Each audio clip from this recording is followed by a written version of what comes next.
Hello and welcome, Exiles, to Trickster. This league, they added a lot of cool enchants, and one of the ones that I thought was the most cool, or one of the ones that excited me the most, was the one that said, adds 5% of your max energy shield as cold damage to attacks with this weapon.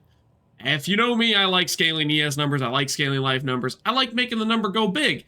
And this, it really encourages you to make the number go big. So, the idea was I was going to go Trickster with the new hybrid bases and the new just generic ES bases, the Warlock gloves, the helmet that can now, this can go up to like 600 ES if you actually have a really well min-max one. The chest piece can go up to 900 ES and probably close to 4,500 evasion if you really min-max the craft. So there's some pretty crazy stuff in terms of ES scaling. This character's only level 88. I've been making a lot of good gear. I obviously put all of my early currency in the Berserker. If you're wondering, man, Lance didn't really seem to min-max his Berserker much. It's because I was pooling all my resources towards upgrading or towards planning to build this character here. Hence why I bought a Simplex early, because I was worried Simplex we were just going to spike out of my price range, and that's why I had some weird scuffed Simplex on that character, was so I could save the base for this character I was going to be making. Now, this is not going to be a cheap project. I do not recommend this on a budget. Just the enchant alone, the key thing we're building around, cost 44 time runes. 44 time runes. Those runes are expensive. They're about a divine a pop. So this is about a 45 divine enchant. It's actually a little bit more because it costs some mountain runes, and those are a little bit expensive too. And so it's not something I'm going to recommend on a budget, but it's something that if you really want to min-max a character throughout a league, if you want something that's going to be satisfying to play, maybe this could be for you. I don't really know if it's going to work, to be honest with you. I didn't plan a PUB before making this. I just thought, bow mod, Trickster ES defenses, let's go ahead and send it.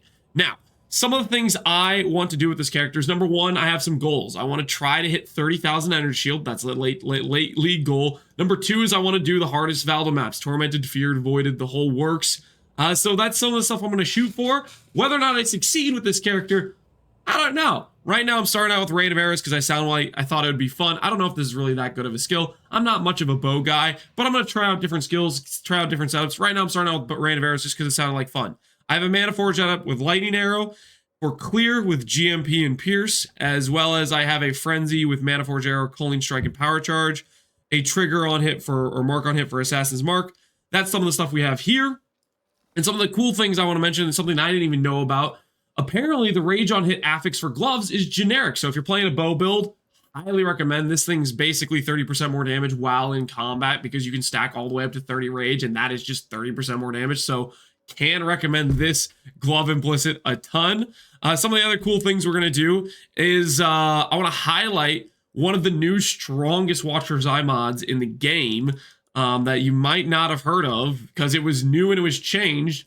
I don't think they really specified this in the patch notes. They said they were changing the Purity of Fire mod. Well, it turns out all the Fizz taken as mods for the specific purities got changed to damage taken as. So I can get 20% cold and lightning taken as fire, which if you know anything about this stat, you'll know it was the key to getting all your damage taken as fire for like the use of a Dawnbreaker Purity Sublime Vision setup. And now it's on a Watcher's Eye, which means you could do dual wands and have full damage taken as fire. You could do whatever, you bow, quiver, staff, mace, axe, whatever you want to do. I was tempted to talk about it for the Berserker because it would have been a way to really min-max those defenses. But I figured I'd wait for this character because this is the one I was actually going to use it for. So if I combine this Watcher's Eye mod with Sublime Vision and the Tempered by War, I have 100% damage taken as fire. So right now my character has 90 max fire res and I don't have to invest in other resistances. This is great for a stat stacker because, number one, you don't really want to mess around with stats. You don't want to have to put attribute or res on your gear. So it saves you some of that. It saves you the ability to invest in the max res. Last time I did a Trickster, I did melding and I had to go triple max of all res. That means I had to invest into a lot of res stats. And in this situation, I save a lot on those stat and those affixes. So it allows us to isolate all into one damage type. And then you can combine that with things like Arctic Armor, which gives you 20% DR for fire and 20% DR for fizz. Very powerful.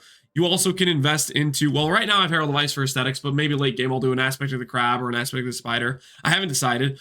But anyways, the main idea is good ES gear with hybrid, or good ES gear with the Trickster evasion ES setup. Right now we have 17,000 evasion and about 17,000 energy shield and 34,000 evasion. That's without having a grace, and that's with Ghost Dance and the 1% per 5 int. And the idea is scale a bunch of int. It's the classic thing. Gives you evasion, gives you accuracy right here, gives you percent damage from things like your Simplex Amulet, and gives you your most important, your baseline EHP stat, which gives you flat damage from this. As well as you'll notice I have the synth mod for damage per int. Right now, 5% of my ES is roughly around 800 to 900 flat damage.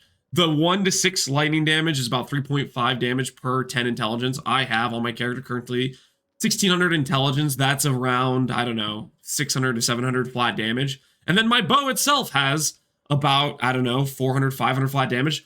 You add that all up, this bow right now with 1.58 attacks per second is dealing like 2,500 to 3,000 LED DPS per second, and that's only going to scale as I upgrade this character, get more int on it, and it's going to scale in a big way. So that is the plan for the character. I'm going to give you guys a little showcase of what it looks like. We're currently level 88, and we're going to showcase a Minotaur map with Maven Witness, and after that, well, I plan to continue making updates for this character and show you guys the progress of how it goes. I don't think Rain of Arrows is necessarily my late game of this character. I don't think it's what I'm planning to do, but it is currently just really fun to play, and I've been enjoying it. It just seems pretty chill of just shooting stuff into the shooting stuff into the air, and not really caring.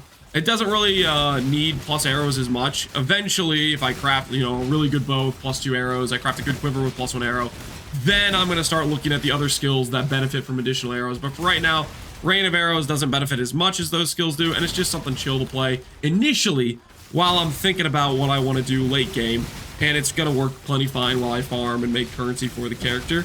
On top of having Herald of Ice and the aesthetics blow up, and this character's defenses will just keep scaling through the roof. We are also on our Ascendancy, I should mention, doing Overleech and the Suppress node, so we'll have Giga Suppress one step ahead for never being able to get slowed down, which makes it just a feels good experience no matter what like league mechanics or stuff we're doing with the character. So all in all, I'm freaking stoked about this character. I think it'll be probably my min-max project for the league, and we'll be on this character for the foreseeable future. I still will be making other builds throughout the league, but this will be my big min-max project I'm gonna do, I think. So this is what it looks like on doing a little Minotaur kill. Not insane DPS, considering our gear is really good, but it's good enough, I'd say, and it's going to scale quite well as we upgrade the character. So yeah, that's my current setup. That's my current plans. Hopefully you guys enjoy this look into the initial setup for the Bow Trickster. As always, thanks for watching, Exiles. Take care. Peace out. Have a good one.